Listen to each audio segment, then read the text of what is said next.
for the zombie fish.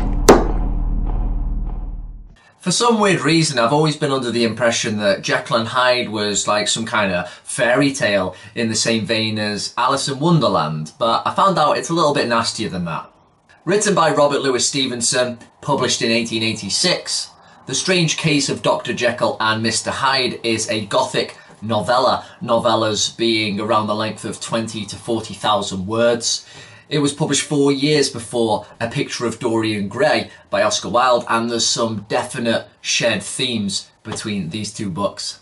It was written in the south coast English town of Bournemouth. Some people think it took Stevenson as little as just 3 days to complete the first draft. He may have been bedridden at the time with some illness, or he may have actually been doing it during a cocaine bender, as one biographer thought. I think the illness was a hemorrhage, which is what he actually died from 8 years later in 1894. And some of that pain undoubtedly was injected into the character of Mr. Hyde. Either way though, this thing was absolutely blitzed out in an impressive short amount of time. The tale is delivered in sections, if you will, more so than chapters that closely follow one after the other. There's quite a bit of distance between what's happening from one part to the next. And the actual story is kind of wrapped up in the first 2/3 of the whole book, and then the final third is kind of like these statements we get.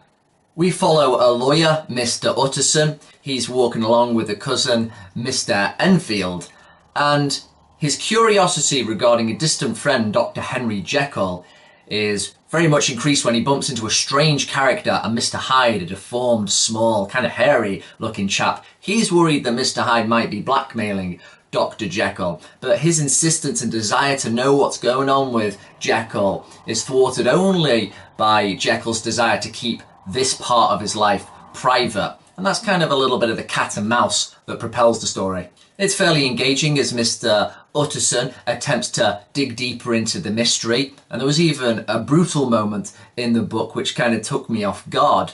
But it's really more so the statements at the end that disclose what in the monkeys is going on, why this has happened, the motivational reasons that I found very compelling. You could say it's a story about man trying to escape himself. And when you look at where Stevenson was in his life at that particular moment with his illness, you can kind of see where he got the inspiration from. As I say, there's kind of some similarities there with Dorian Gray, real good, without perhaps being quite as brilliant as that novel. No doubt about it, Stevenson was a quality writer. He really creates the character of the evening very well in the city. He has some great descriptions, particularly of Mr. Hyde's face and stature. And there's some really satisfying descriptions regarding the experimental work of Dr. Jekyll with the elixirs in the test tubes, mixing it up, the way it changes colour, the salt that's needed. I was looking at some of the passages and just thinking, you really couldn't have worded them any better. Of course, 1886, things were much more prim and proper back then, and it's often reflected in the language. Very nice to read, but sometimes it can still amuse you the way they phrase certain things, or Stevenson in this case saying something along the lines of, what you're saying doesn't commend itself to reason, and you're thinking, are you just trying to say it doesn't make sense?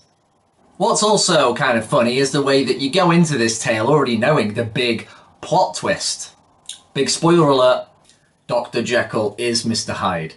Mr. Hyde is Dr. Jekyll. But in no way does this take away from a classic tale which I was happy to find out was grittier than previously thought, darker, and had a psychological depth to it, about wanting to break away from yourself, sometimes even do evil things. I would have to give The Strange Case of Dr. Jekyll and Mr. Hyde 5 goat skulls out of 5.